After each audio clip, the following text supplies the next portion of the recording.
দুনিয়ায় কি খাবো, কতদিন দুনিয়া থাকবো, এগুলা সব আমার আল্লাহ নির্ধারিত করছে।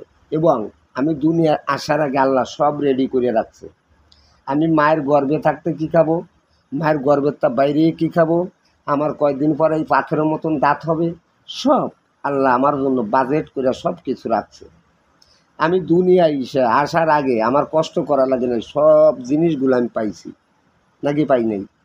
তাহলে সবগুলো আমি পাওয়ার পরে এগুলাকে আল্লাহ আমার ফাও ফাও দিয়েছে, আল্লাহ আমার দুনিয়া ফাটাইছে যে আমার বান্দা সব কিছু দেবো, আমার বান্দা আমার ইবাদত করবো।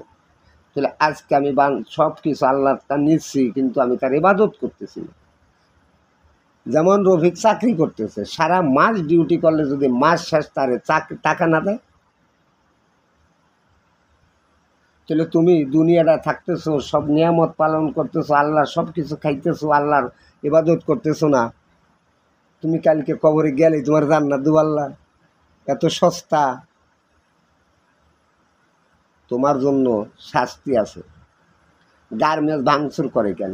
বেতন পায় না, গার্মেন্টস ভাঙচুর করে। আরে বেটা, তোরা তো গার্মেন্টস ভাঙচুর করস, তোর দেহ ভাঙচুর করস না কেন? দাঁত ভাঙ্গস না কেন? মুখ ভাঙ্গস না কেন? তুই আল্লাহ নিয়ামত খাইতেছস, তার কাজ করতেছস না? গার্মেন্টসে চাকরি করলে যদি বেতন না দেয়, গার্মেন্টসটা ভাঙ্গে লাগছো। তাহলে তুমি যে আল্লাহ নিয়ামতগুলো ব্যবহার করতেছো, এই হাতটা দিয়া কর্ম করতেছো, এই হাতটা তো আল্লাহর নিয়ামত।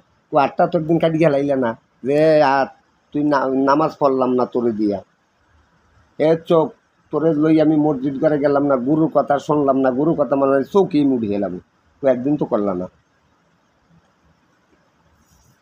একদিন তো বললা না যে গুরু আমার এত সুন্দর কথা কইছে, একটা কথা আমি মানতে পারলাম না, মুখ এই সেলাই করে গেলাম।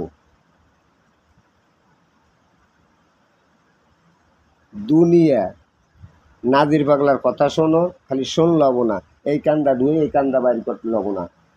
কানের মাঝখানে ঢোয়ার সাথেই আল্লাহ পাক রব্বুল আলামিনের কথা, আল্লাহ এই কথাগুলো আমার ভিতরে ধার্য করে দাও, আমি যাতে এই কথাগুলোর ওসিলা মানতে পারি এবং সেইভাবে চলতে পারি।